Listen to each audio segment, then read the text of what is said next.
creepy and cool TikToks that will blow your mind. Are you ready? Are you ready? Let's go!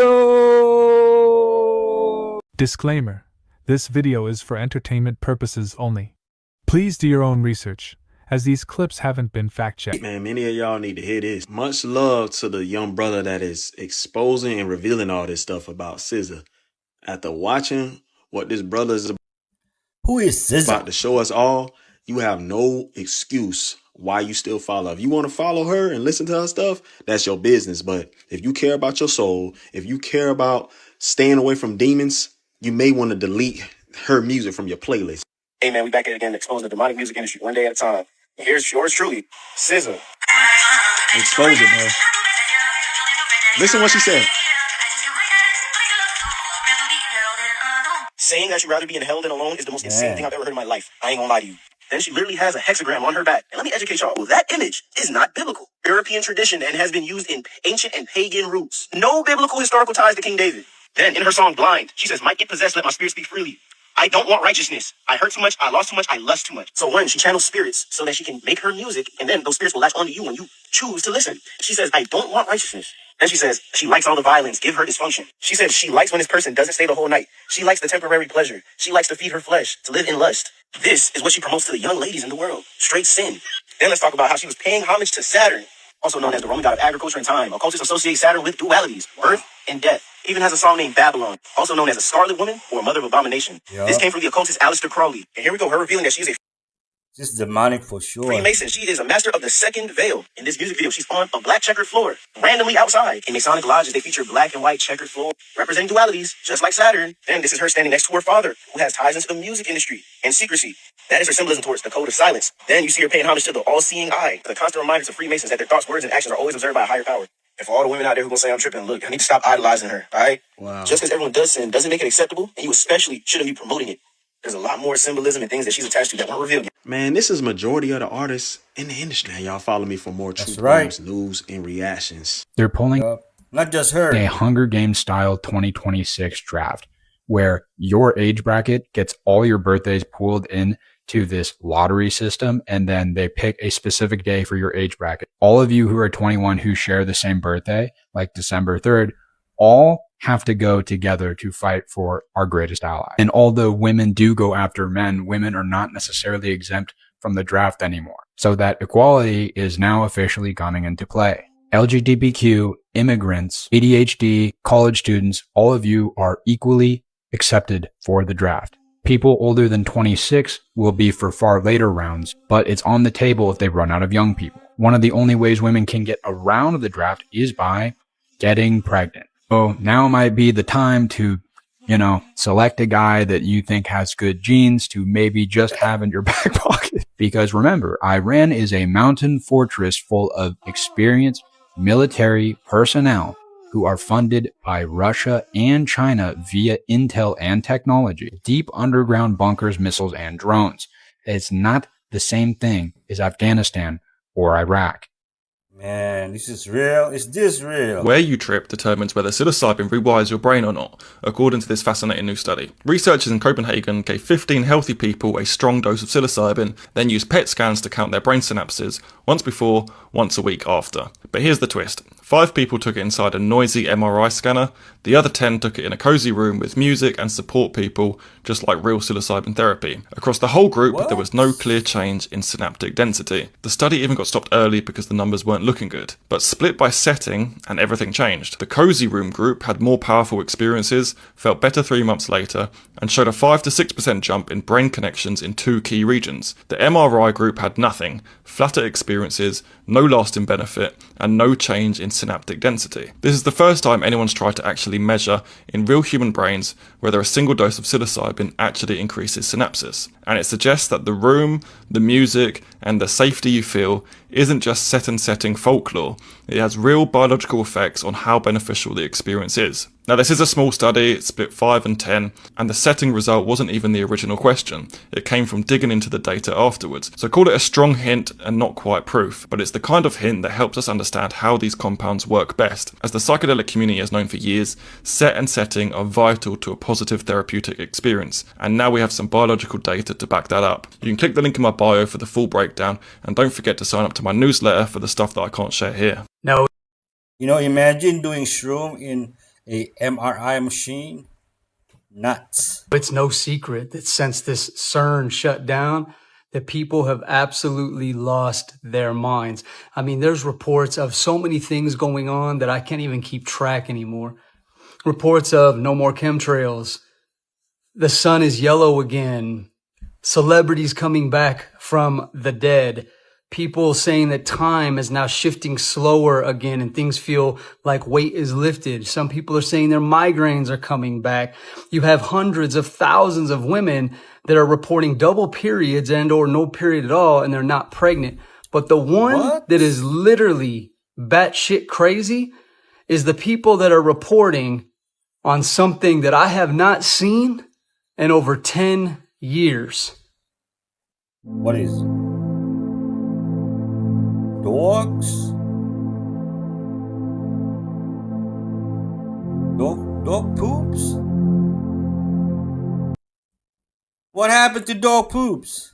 Antarctica is supposed to be this beautiful place, untouched by civilization, but these alleged leaked photos suggest they're covering up something big down there. So Antarctica is the only continent governed by a treaty of over 50 countries that dictates where you can and can't go. 100,000 tourists visit every year, but only on approved ships, typically to the peninsula, and only in designated zones. The rest of the continent, well, that's apparently off limits, for your safety, of course. But what if they're hiding something down there? In 1910, British Captain Robert Falcon Scott launched the Terra Nova expedition. Here are the official photos. Pretty standard. The goal was to reach the South Pole, but this mission was doomed from the start. A Norwegian team actually beat them there by a full month, and on the return trip, Scott and his men got trapped in a blizzard just 11 miles from safety. 8 months later, a search party found their frozen bodies, their diaries, and their photographic plates preserved in the ice. But images allegedly pulled from those recovered plates have been circulating online, and they appear to show something that shouldn't be there. There's stone ruins, statues, pyramids, evidence of some unknown civilization. But are these photos real? Well, most people agree that it's just AI. So debunked, right? Well, not so fast. There's this strange connection here that we can talk about. Antarctica wasn't officially discovered until 1820. So why does this map, drawn in 1513 by Ottoman Admiral Piri Reis, appear to show Antarctica's coastline 300 years too early? And it's not just the coastline, it's also ice-free. And it's not just this one map. The Orontius Phineus map of 1531 shows a full southern continent with mountain ranges and river systems. And there are other maps too. Some believe these maps were based on ancient source maps from some unknown prehistoric civilization with the ability to navigate the globe. And while Antarctica has been under an ice sheet for the last 34 million years, scientists think that there were certain coastal areas that were actually ice-free as recently as 6,000 years ago. So could someone have found Antarctica and built a civilization down there? Well, as of now, the evidence doesn't really support it. And even though those photos are likely AI, there are a lot of other weird and interesting things going on down there. But anyway, what do you think? And what do you want to hear about next on my conspiracy iceberg? I hope to live long enough to hear the truth. The melted ruins of our hidden past. When your eyes are open, it's impossible not to see it. To see these structures are anything but carved stone, high up in mountainsides. These are massive and grand structures from a far greater civilization. A true golden age of humanity. There was not just the great flood of Noah or the mud flood. There has been several resets of civilization. Some by flood, some by water, some by fire. The buried structures we see are just from the last reset, known as the mud flood. These are not just buried, but melted and deformed, massive megalithic structures. You don't see that in the recent buried buildings. And these were not certainly made with hammer and chisel by a primitive man. But for many, the eyes are useless if the mind is blind. And we as a society has been made intentionally blind. And many refuse to wake up. Indoctrination can be a hard thing to break. But this is why I'm here. This is why I started my channel. To help you guys open your eyes, to see the true beauty of the world, and to question everything. Until next time, friends.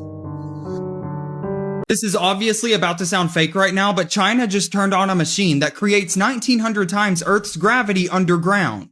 Did you even know that that existed? So these researchers in China just finished building something that shouldn't be possible. 50 feet underground, they installed a brand new $285 million machine that's called Chief 1900. This is a hypergravity centrifuge that generates forces 1900 times stronger than Earth's gravity, and for context, your washing machine does too. It works like a giant spinning arm with a radius of about 20 feet. They load multi-ton scale models into it and they spin them at speed so intense that the machine had to be buried underground just to stop the vibrations from destroying everything around it. They had to build a custom vacuum cooling system because this thing generates so much heat that it would melt its own components. Now this is the crazy part and why it actually matters, because they can put a 10-foot model of a 1,000-foot dam on this machine and spin it. And whenever they spin it, they're able to watch decades of structural damage happen in just hours. Earthquakes, landslides, nuclear waste storage, they're compressing centuries of geological stress into days, and scientists are calling it a machine that compresses space and time. Okay. Meanwhile, all of this is happening. NASA is still trying to figure out how to get a rocket off the launch pad.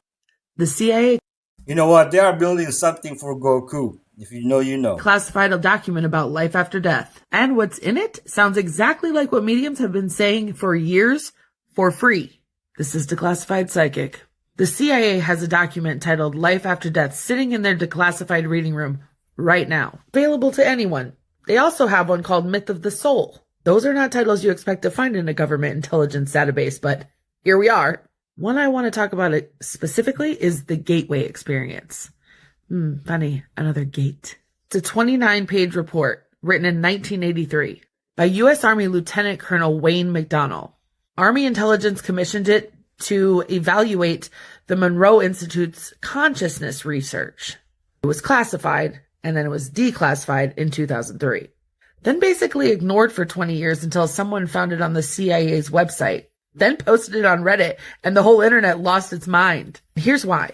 Because what this Army Lieutenant Colonel concluded after evaluating the science is that consciousness exists outside of physical reality, that it is not confined to the body, that it can perceive things beyond space and time, that it survives death. And that evidence from children under the ages of 5 who describe detailed memories of past lives is consistent with consciousness carrying forward into reincarnation. That is in a U.S. Army intelligence document, classified for 20 years.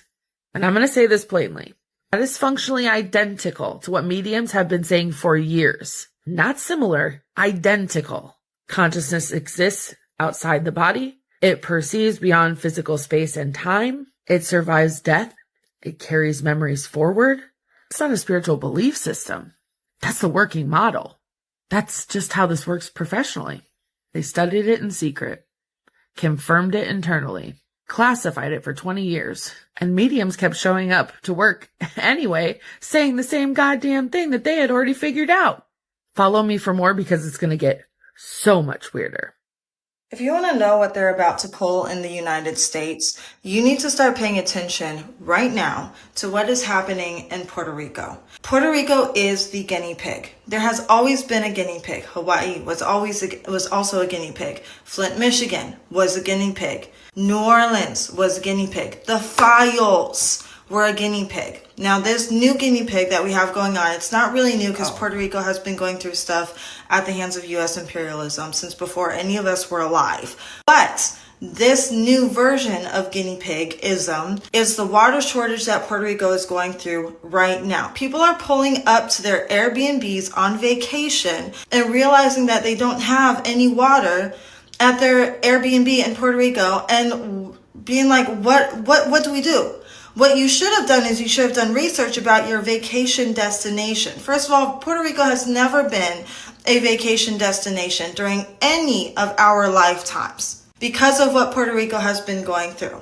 But people still want to treat Puerto Rico as this idyllic, beautiful vacation spot in their head. And then anything that has to do with the actual struggles that Puerto Rico is going through, they just shutter themselves off to it and they don't care to hear about it. Well, guess what? Because you don't want to care about what Puerto Rico has going on and you just want to treat it as a vacation spot. Now what is happening in Puerto Rico is about to happen to all of us in the US. You know, all of those videos talking about like, oh, rich people are preparing for something and they're saying we don't know how bad it's going to get. This is part of what they're talking about. Puerto Rico is the rollout.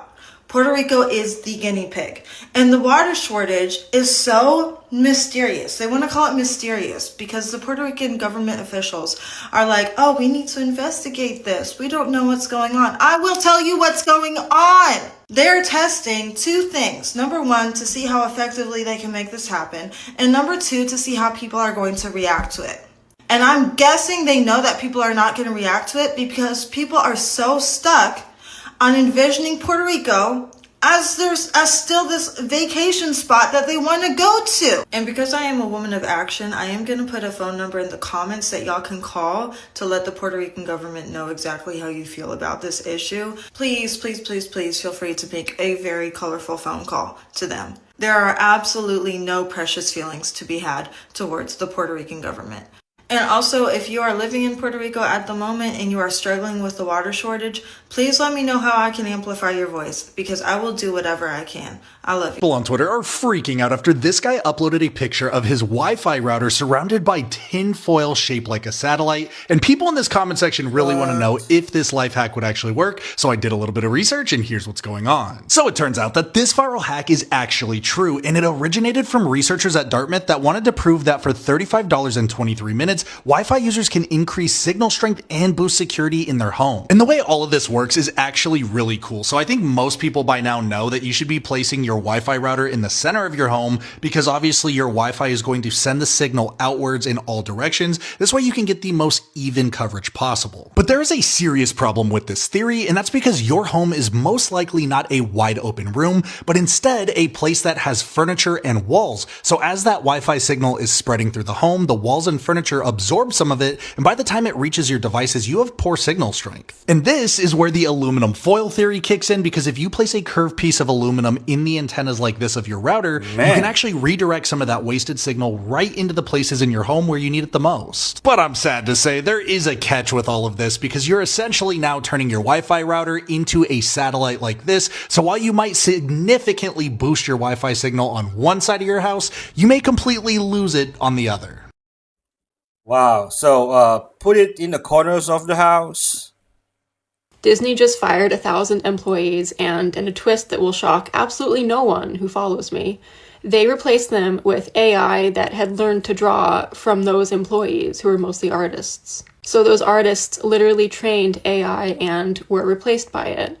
And one of those artists was Wesley Burke, who drew a ton of Marvel movies and contributed so much to the company that he was actually fired in a conference room that displayed his own artwork on the walls. I mean, like, the layers of irony there. And I can see this happening in any industry. Let's take publishing. Let's say you are an editor at a Big 5 publishing house. I have already addressed in previous videos that a lot of these editors actually seem to embrace AI, whether that's their choice or their company is making them do it, but they are using AI software to assess client manuscripts and potentially even do edits, like Hachette is doing that.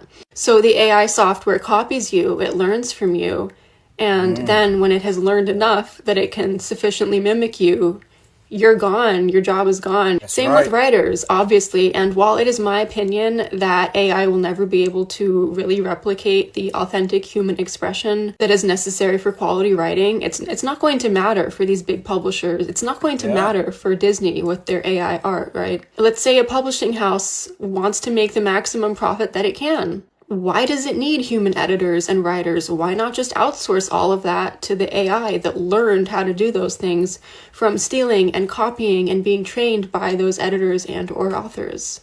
Why do they need humans?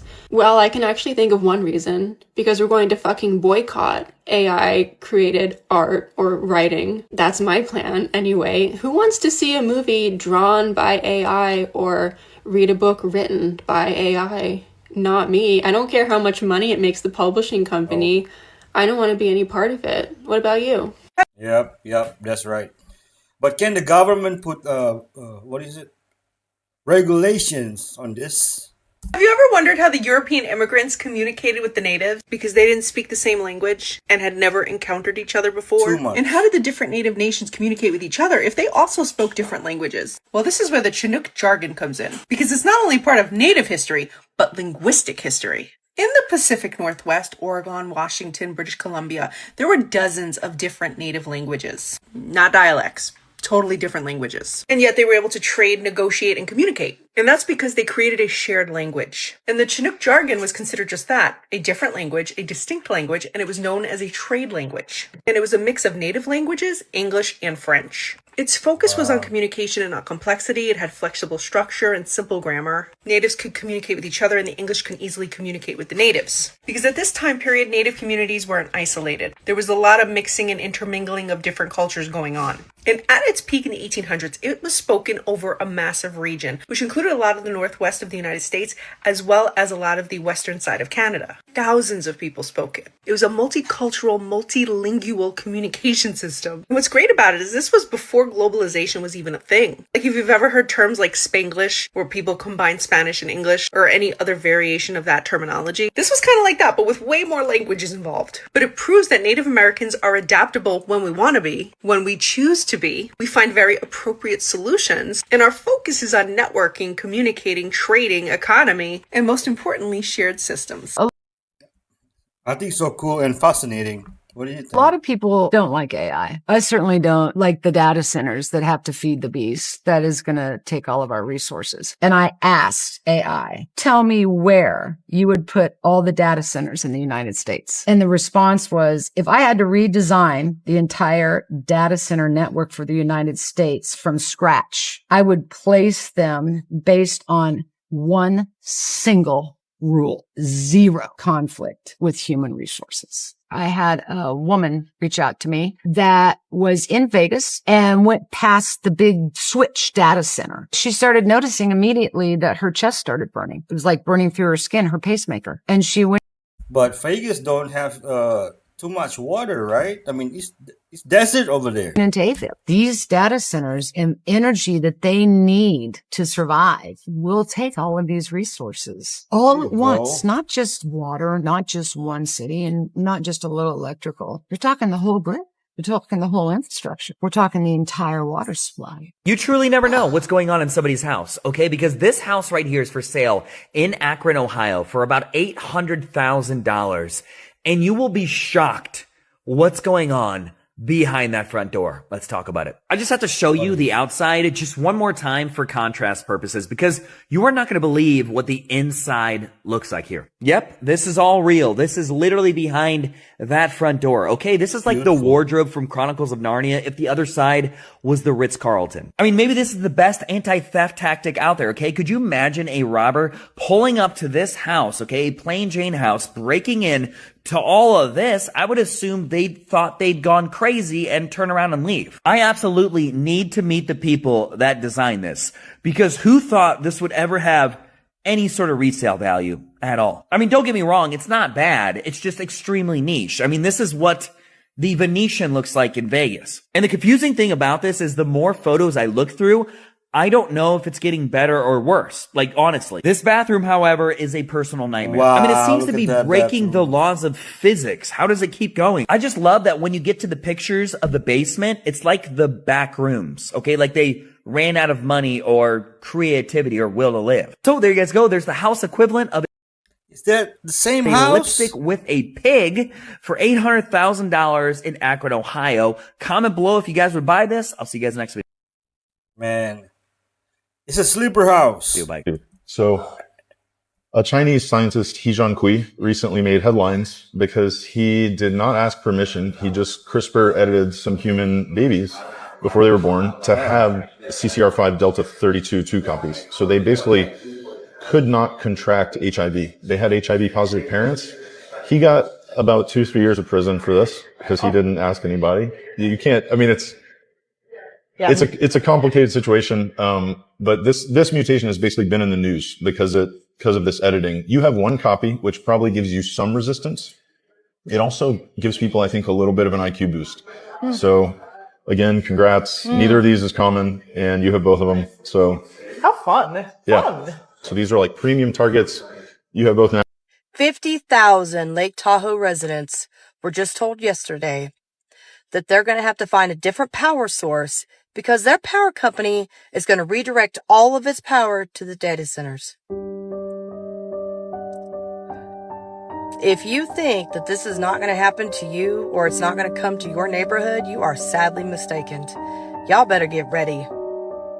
50,000 people were told they better find power somewhere else and however else, because their current power company is no longer going to provide it, because the data centers need it more than the residents. Let me know what you think. Man, you know what? 50,000 residents need to bear down on a data center. If you ask your child this question for 14 nights, you'll literally rewire how they see themselves. Just one question can make a massive change and completely rewire their brain's reward system, and it's so simple. What do you think the question is? Here it is. What made you feel proud of yourself today? Neuroscientists studying childhood development found that repeated positive self-reflection before sleep rewires how children process their own worth. When a child answers, they're activating their brain's reward system without a trophy, a grade, or a like to trigger it. 14 nights, and you've built an internal validation circuit that most adults spend thousands in therapy trying to reconstruct. And yeah, one question before bed sounds almost too simple to matter. It matters more than you know. But most kids grow up wired to ask, did they notice me? Instead of, did I notice myself? Try tonight. Report back. Share it with your fellow parents. Watch what happens on night 3 when they start answering before you even ask. It's going to light the little kid up inside of you. You're going to wish that your mom and dad asked you this question, my friend. So most of what we know about psychedelics comes from studying one type of person, adult males, but a new study showed exactly why that is a problem. Researchers at Miami University gave psilocybin to rats across different ages and sexes, and what they found changes how we should think about dosing. Adult females had a significantly stronger response than males, so the team dug deeper. They tracked each female rat across their hormonal cycle, then dosed her at 2 points, low estrogen and peak estrogen, and the result was clear. Low estrogen equals a stronger response, high estrogen equals a dampened response. Here's the mechanism. Estrogen appears to pull serotonin 2A receptors inward, away from the cell surface, where psilocin can't reach them as easily. So a different hormonal environment changes how one responds, which means a standardized dose in a clinical trial could be producing meaningfully different experiences depending on where someone is in their cycle. Taken further, it suggests that some of the variants we've attributed to expectation and the placebo effect might actually be biology or hormonal. This matters especially for postmenopausal women or those on hormonal contraceptives, and it also matters for how we design trials going forward. Setting and dose have always been the framework, but this study highlights that another vital variable is biology. You can click the link in my bio for the full breakdown and to sign up for my newsletter, The Spore Report. This movie was found in the home of a serial killer. Charlie Sheen watched it and thought it was real snuff, and the entire world collectively lost its damn mind over it. Back to the disturbing movie Iceberg, but this time for Guinea Pig, or Guinea Pig 2. The plot is simple. A man abducts a girl and just starts dismembering her hands, her arms, her legs, and that's basically it. And for some reason, he's dressed as a samurai doing all this because who knows, and the movie's only 45 minutes long and that's all that happens. Good old Charlie Sheen watched this in his younger days. He thought it was real snuff. It freaked him out so bad that he called the FBI and they decided to investigate the film. The director became so freaked out by the investigation he made an entirely separate documentary called Proof of Life to show all the special effects in the movie. This is a serial killer, Tsutamo Miyazaki, and one of the guinea pig tapes was found in his house when he was arrested. But what's weird is there was 5,000 other tapes. It wasn't even Guinea Pig 2, and the entire world just collectively went, yeah, we need to ban Guinea Pig. This was the tape they found. It was Guinea Pig 4 Devil Witch Doctor, and it's basically just a dark comedy. It's not even close to what the other one is, and they just used this as an excuse to try and ban Guinea Pig 2. You know, I really don't like India at all. Yeah, so that you told the story about how you literally will walk outside. Every single time you walked out, you saw someone shit. Yeah.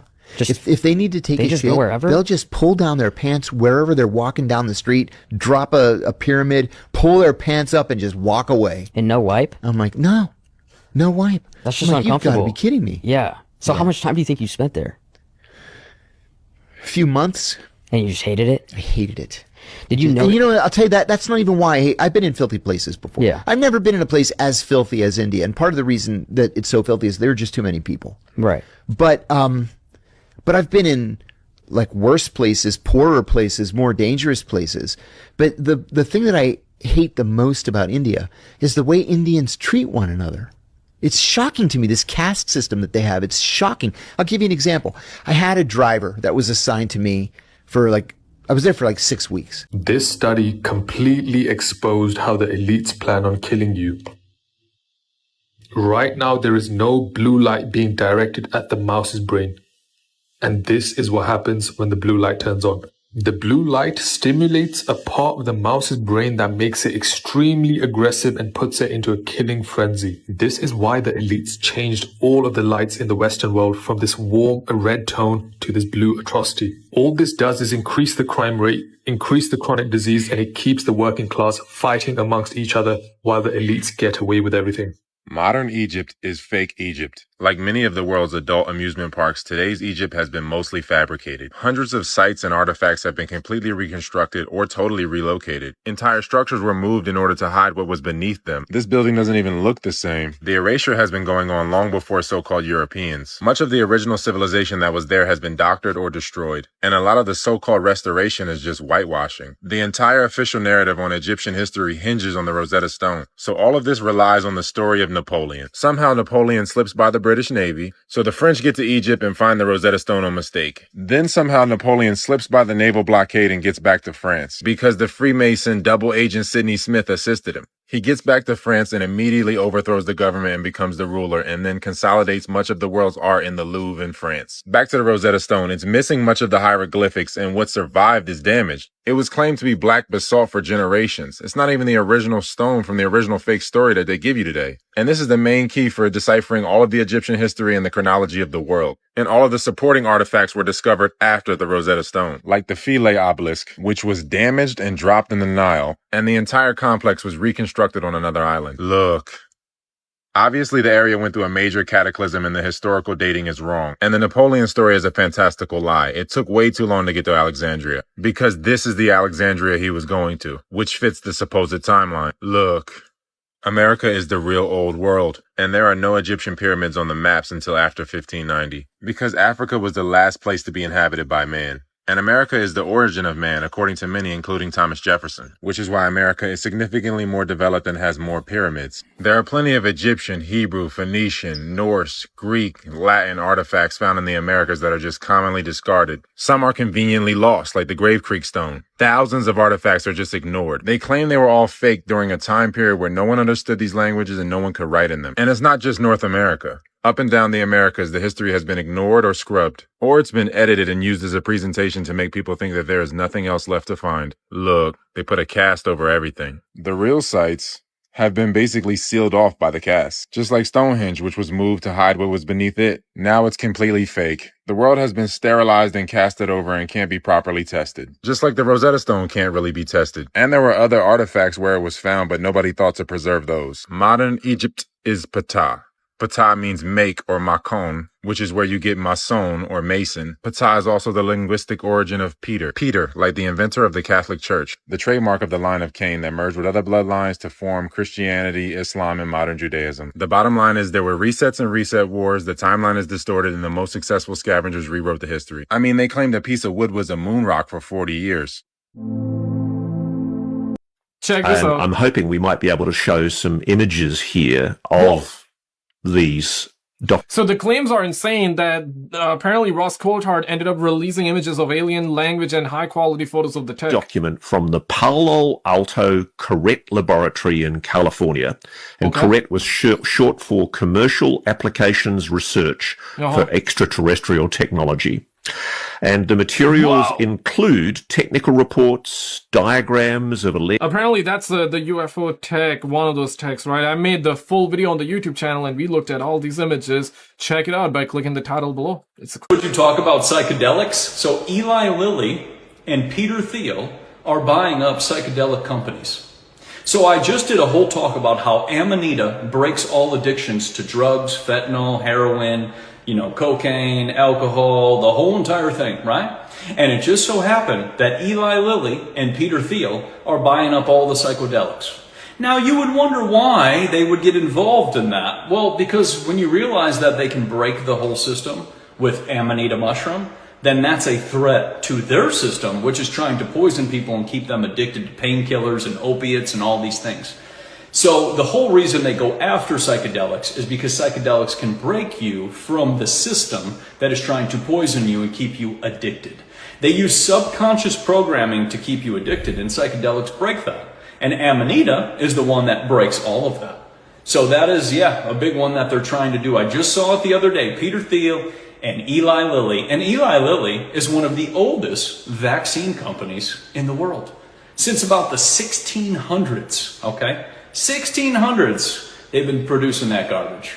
So why would they get involved in that? Well, people can take a couple pills and you know what can happen next. Like in the 50s, when women would give birth, they would just basically give them this shot and then they'd wake up and their baby would be in their arms. They missed the whole birth. They call it like twilight birth or something like that. You're awake, but you forget everything. Apparently, it was a dose of morphine and scopolamine. Yeah. But it would cause the amnesia. What's crazy, though, apparently these drugs would completely cross over to the babies and they were often born not breathing. But because the mothers lost consciousness, they'd become violent. Mother would go crazy, so they would restrain and then pull these limp babies out.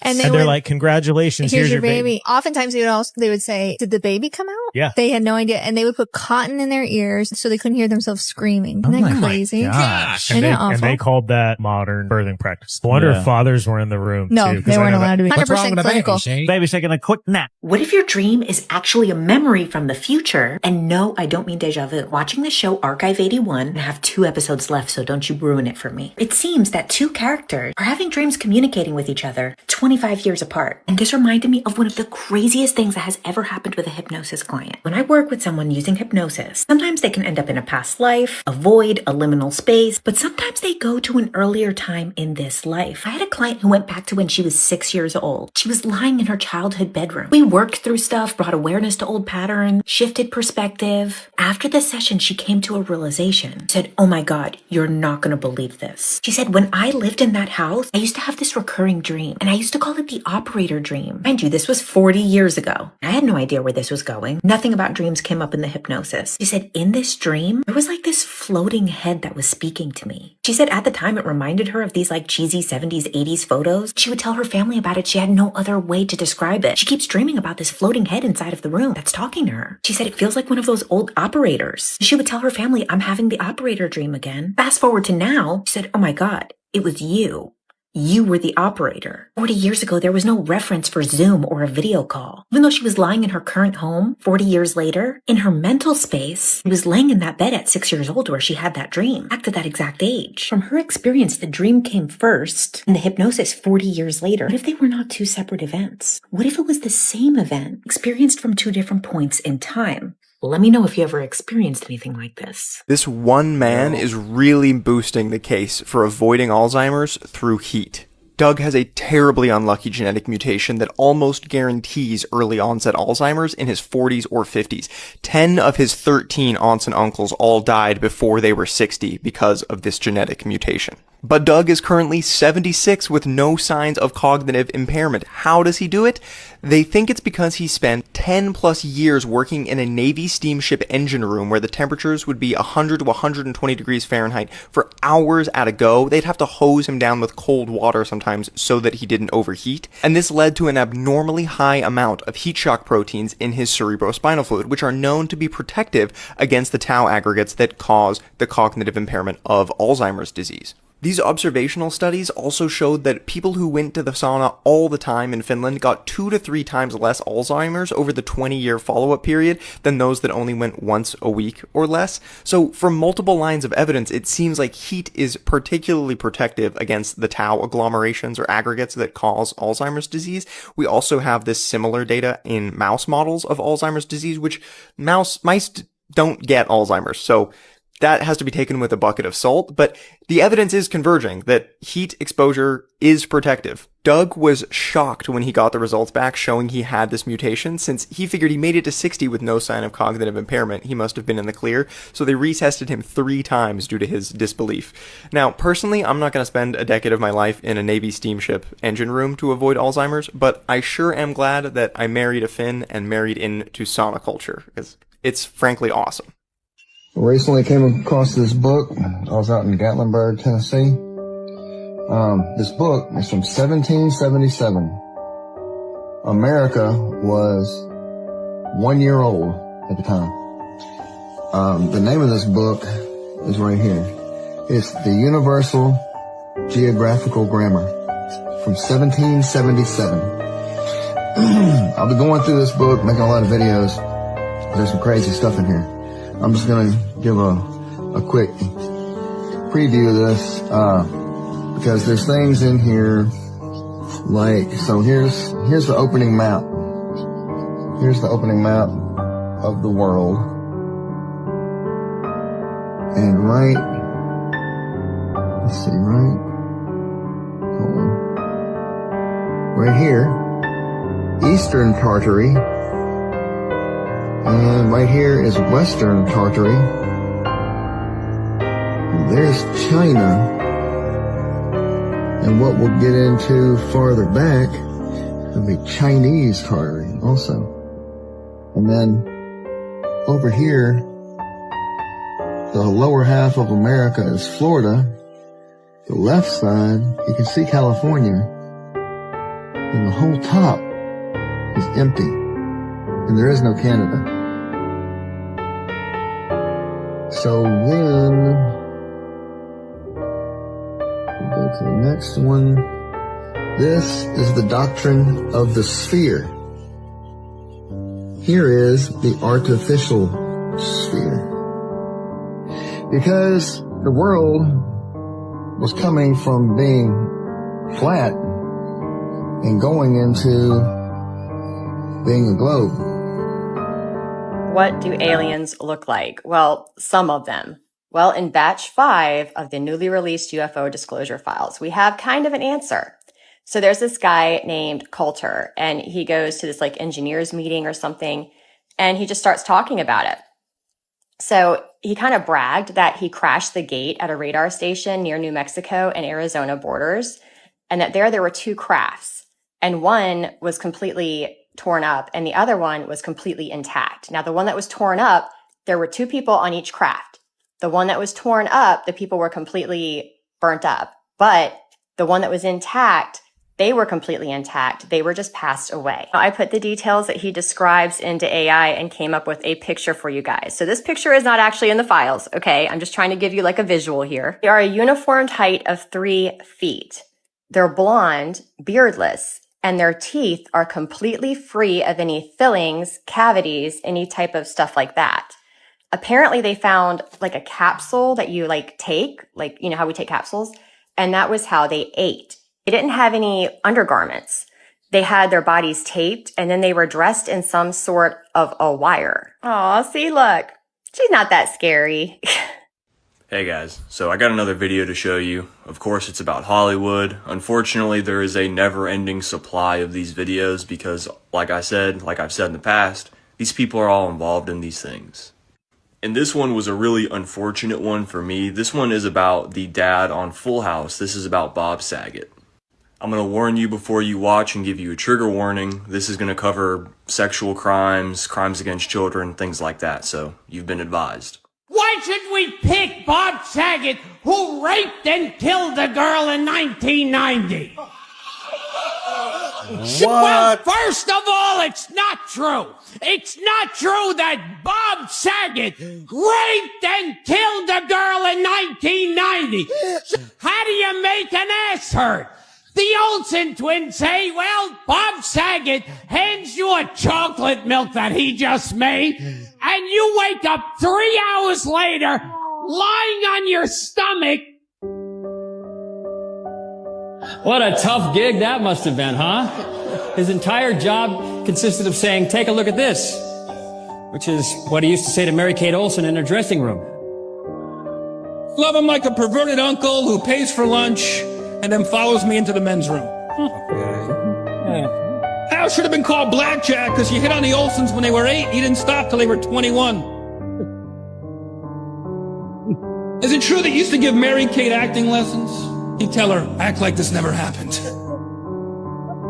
Bob has done a lot for this country. For 8 seasons, half an hour a week, Full House kept pedophiles off the street. In fact, 3 of them were on the show. This is the other day, after all these years, I'd never met the Olsen twins. He introduced me to them. I said to him, how do I tell them apart? He says, Ashley swallows. So evidently it is common knowledge that Bob Saget raped and killed a woman in 1990. Also guys, it's also common knowledge that apparently he was doing things to the Olsen twins. Keep in mind that the Olsen twins started Full House at about 9 months old. The show ended when they were about 8. Instead of Ashley and Mary-Kate, for Michelle, as a 3-year-old kid, they gave me a doll to talk to for rehearsal. A rubber doll, not even plastic, like a test dummy. It looked like a porn doll. It was just missing the stuff. Sure. You know, all those. You ever done that? You ever been with one of those things? Well, not one that I would hold that would mimic a 4-year-old, but yeah. Have I ever? Yeah. Sure. All the kids that were on the show were very young then. They're like, you know, young. And they were up in their schoolroom or in the trailer.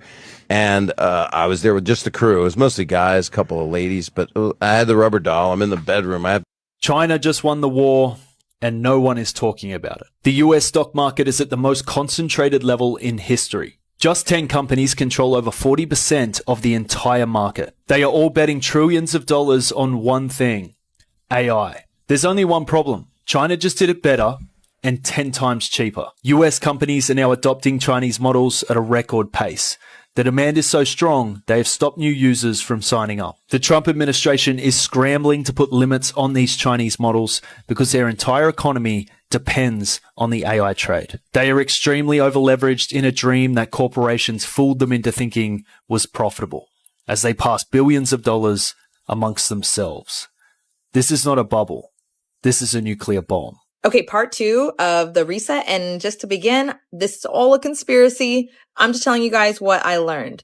Okay, so I'm going to take it back all the way to the old world maps where there was once a nation called Tartaria, okay, which existed all throughout Europe and all of Asia. And they supposedly lasted from the 1200s all the way to the late 1700s. Now, this civilization was very, very advanced. They had advanced technology. They were even getting energy from the ether. Now, people believe that Tartaria wasn't just a single empire, but more of like a connected world operating under shared principles. They were also said to be very, very tall, which would explain all their really big doorways. I wish I could tell you more, but I gotta move on. So then in the late 1800s, Tartaria was completely erased from the maps.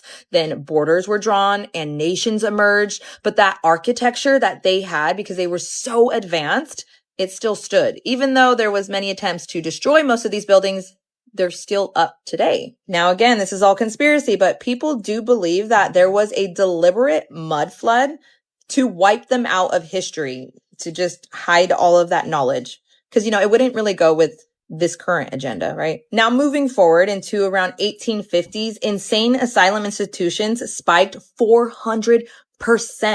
Then you even have the Kirkbride Plan, which was started in 1854, where they actually built over 70 of these enormous, gigantic insane asylum hospitals that was built all across America and Canada.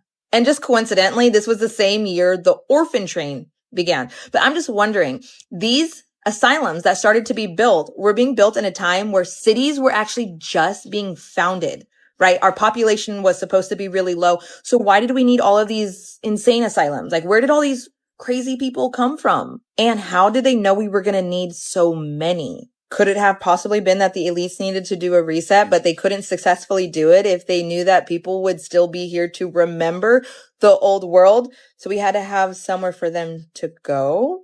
No, that sounds absolutely crazy. And I'm not saying a reset happened, but I'm just wondering, why didn't they teach us any of this in school? Video is getting really long, so if you guys want to come back for my part 3, I'm going to talk to you about the catacombs. 1,200-year-old loaf of bread with image of Christ unearthed in astonishing find. Look at that little guy.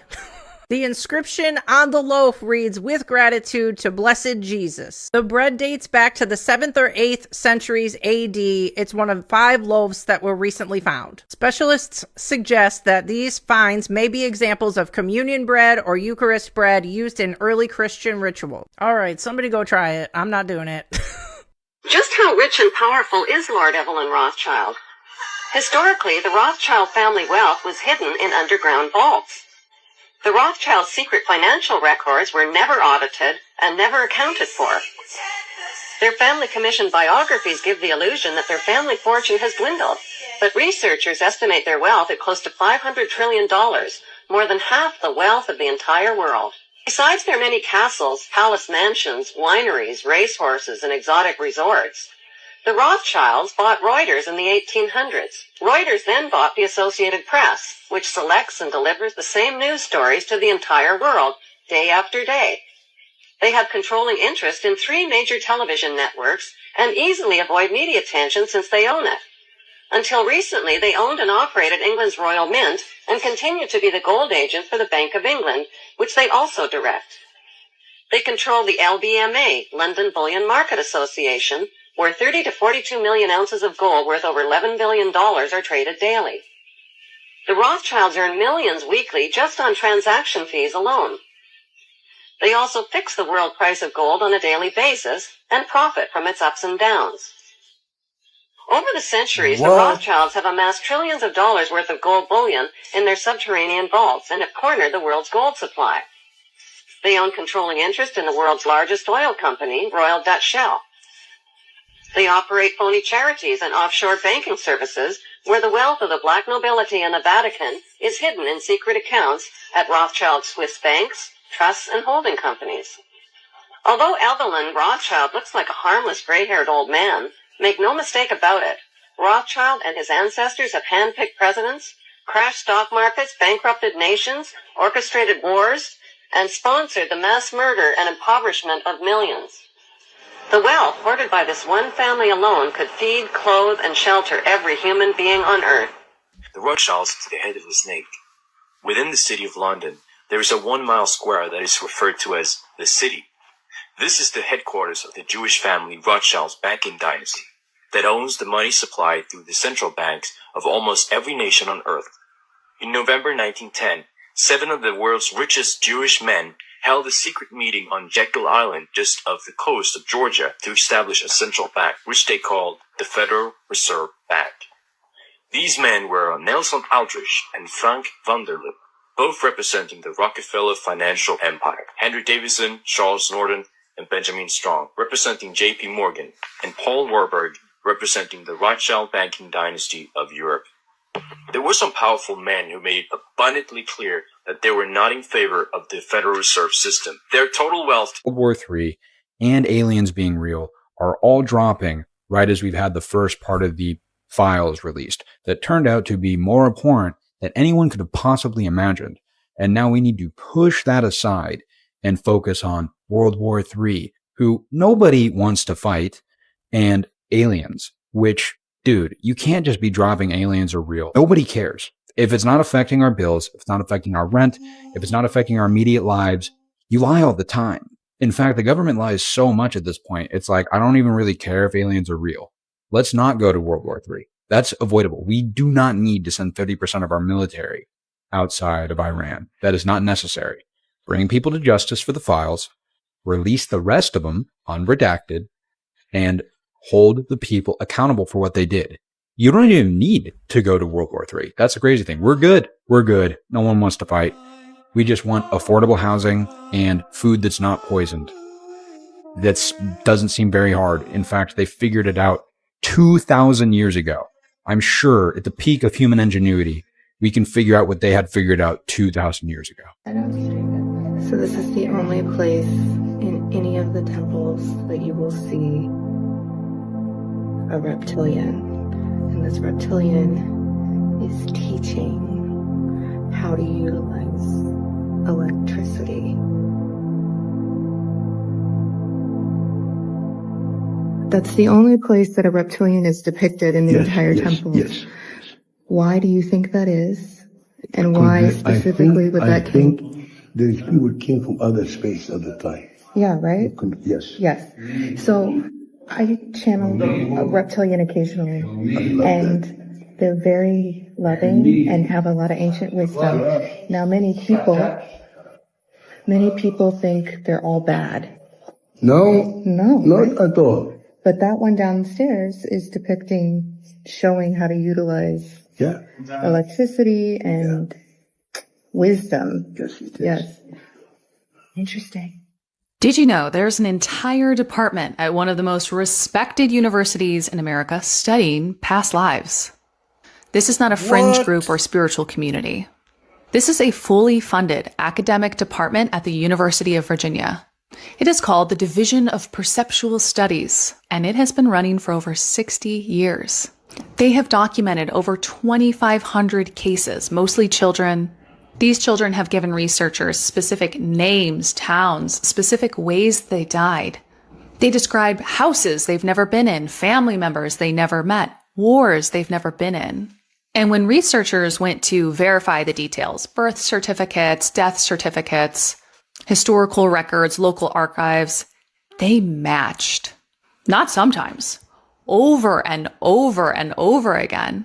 There are things in human experience that do not fit perfectly in the explanations we've been given. And some of those things might explain fears you cannot trace, or people you meet where you have this instant connection, places you visited where you've felt a resonance to. Science doesn't quite have a word for this yet, but it is looking. Follow this account for more on spiritual healing.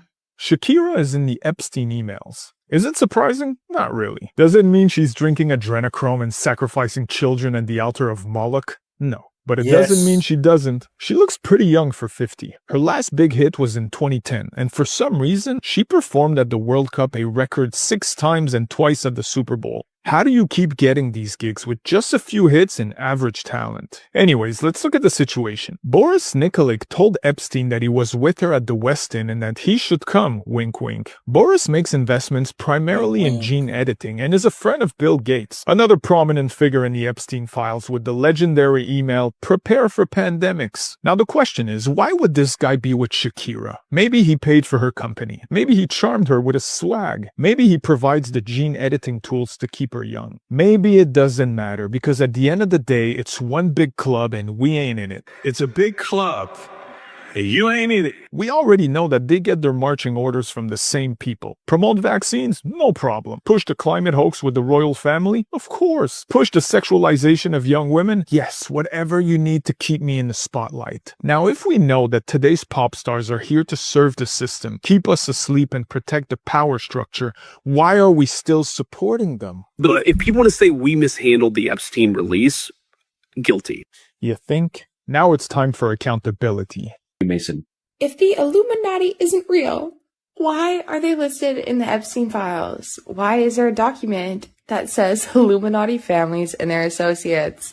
And why is there an address? The address is located in Australia, where some of the Epstein victims and people named in the Epstein case have mysteriously died. I don't like it here. You know, my favorite conspiracy theory is that everything is going to be okay. This device was good enough to charge electric cars over 100 years ago. It is not a fake. It was a real invention, a mercury arc rectifier for converting alternating current into direct current using an arc discharge in mercury vapor at low pressure. Mercury arc rectifiers, also known as converters, were used for charging storage batteries, powering arc lighting systems, operating DC traction motors for trolleybuses, trams, and subways, and in electroplating equipment. Now, mercury has been demonized and banned, but it is likely that, for previous civilizations, it played a role similar to that of oil in our own. The previous civilization was better than the current one. What lengths is the government willing to go to contain? Are they going to surround the city with the military? Are they going to kill people? Yes to every one of those questions. But think a pathogen with a 1% case fatality rate. If you have a tier 1 select agent where you have a case fatality rate of 30%, 50%, or 100%, the extreme measures that the government will go to, there's no such thing as too extreme. The president will absolutely declare a quarantine. Then the issue becomes, well, how do you enforce a quarantine, which is why the military comes in. The military can function under what is called defense support of civil authorities. And it's just like it sounds. The Defense Department is supporting the states, the law enforcement. That's when you see the National Guard come in. They do not have rules of engagement like the normal military because they're in support of the governor. The military won't do it. The scary open secret in the AI industry right now is that it's possible that we'll end up essentially creating a new species that ends up ruling the world with a 70% chance that this goes horribly wrong, like human extinction. That's one possibility. There's many more. It's quite chilling what you're saying. Yeah, it gets me down sometimes. I basically told my wife, like, let's not have any more kids. It's too uncertain. I don't think they'll ever join the workforce. Everybody should be afraid that their jobs are going to be lost. And I know this because I went to OpenAI in 2022. What I did there was forecasting as to what the next couple of years might look like. And unfortunately, most of the world is kind of asleep at the wheel and doesn't really realize what's going on with AI. So I resigned.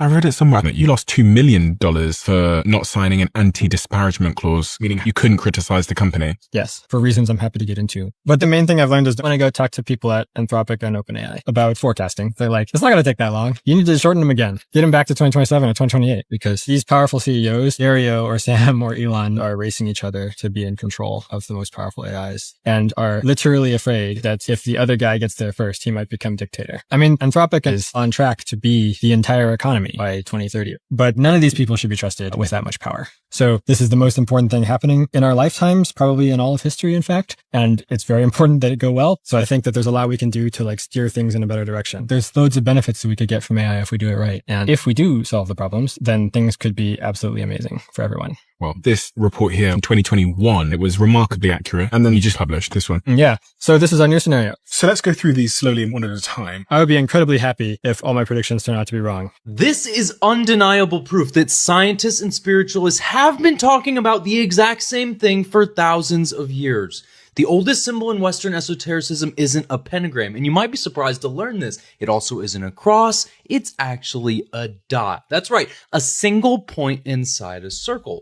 Alchemists use it for gold. Astronomers, they still use it to represent the sun. But that's not where it all started. It started as the symbol for the monad. This is the first thing, the source of all. The point before anything existed that holds everything that would ever exist inside it. And here's the best part. The ancients said that the point has no size, no width, no dimension. It takes up zero space, okay? So by every rule of geometry, it isn't even there, and yet everything comes out of it. The circle is the universe, while the dot is what it came from. And the whole diagram is saying one thing, just one thing.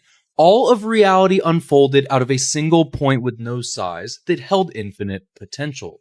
They drew that thousands of years ago. And then in the 20th century, a physicist described the beginning of the universe as a singularity, a point of zero size with infinite density. Everything that exists compressed into something with no dimensions at all. Same picture. One of them called it the monad. The others called it the Big Bang. They were pointing at the same dot. If you're interested in more esoteric knowledge, click the link in my bio, leave the word sanctum in the comments below, and join us in the inner sanctum. I'll see you there. I don't think it's weird that one of the biggest companies in the world and one of the most famous women in the world, that they made an ad about Meta glasses, right? The same style as the movie They Live. If you don't know what They Live is, it's basically man discovers a secret that aliens are actually running our planet and are on the verge of controlling everything on Earth and every person. But he uses these glasses to find that out. Learns that there are people walking amongst him that aren't human. They are the alien in suit. When I saw this ad, I realized, wow, they are actually telling us what they are doing. I'm telling y'all right now, they're not being used for what they're telling us. There's a deeper, darker reason why they're pushing these glasses so hard on us. Stay weird. A brand new telescope just officially discovered 800,000 brand new things that are happening in our universe in a single night, and it's not even fully turned on yet. So basically, there's a brand new observatory in Chile called the Vera Rubin Observatory, and it has the largest digital camera ever built at 3,200 megapixels. I bet you can see that. Every single 40 seconds, it captures a completely new region of the sky, and on the night of February the 24th, its alert system went live for the first time. In just one single night, this telescope was able to flag 800,000 changes in the universe that were new asteroids, exploding stars, and supermassive black holes that are flaring in the centers of distant galaxies. And every single alert that the telescope flagged was generated automatically, and the software compares each new image to older image of the same spot. It finds what changed and sends the alert within 2 minutes. Now, this is the part that's hard to process because they're saying that this was just the warm-up. So what does that mean? They're saying that once the full survey starts later in the year, the system is expected to produce up to 7 million alerts per night, every single night, for 10 years straight. We just literally gave the universe a security camera, and we just discovered that nothing up there sits still. At first glance, it looks like a highly ornate Renaissance suit of armor with shields, crest, ram heads, and all the usual symbols of power and warfare. But then you look closer, right at the chest and the collar of the breastplate. Something is coming out of it. There's a small, infant-like or worm-like creature emerging from inside the armor. It has a head, a body, and it looks like it's pushing its way out of the metal. It does not look like a human wearing the armor. It looks like the armor is a shell almost, and something is living inside it. Think about the Goa'uld from Stargate SG-1, the parasite that enters a human host. The idea that powerful figures we think of as gods or rulers are actually something else living inside a human shell. This 16th century Medici sculpture looks uncomfortably close to that concept. This is horrifying. Some of our cereals are so unhealthy, they can't even be sold in other countries like Japan, a country that's famous for processed convenience store food. The government of Japan has said that Frosted Flakes, Rice Krispies, Wheat Thins, Honey Bunches of Oats are all causing people cancer, and they may not allow these American foods into their country anymore. Sayonara! They have a potent toxin in them, BHT, butylated hydrotoluene. This chemical is a flavor enhancer, which is meant to make these highly processed foods actually tolerable when you eat them. But Japan has a totally different idea. Why don't we just use real food that actually tastes good? So while other countries around the world ban American foods because of how cancer-causing they are, we can still get them in our stores. So bestie, be careful. Check before you buy. Look at the box, and if it says BHT anywhere on that box, put it back. Leave it on the shelf. Japan doesn't want it, and you don't need it. Yeah, I agree. All right, folks, thank you for staying till the end. I hope you like my lineup. Don't forget to subscribe, like, and hit that bell notification so you won't miss my next video. Have an awesome day, and always, God bless.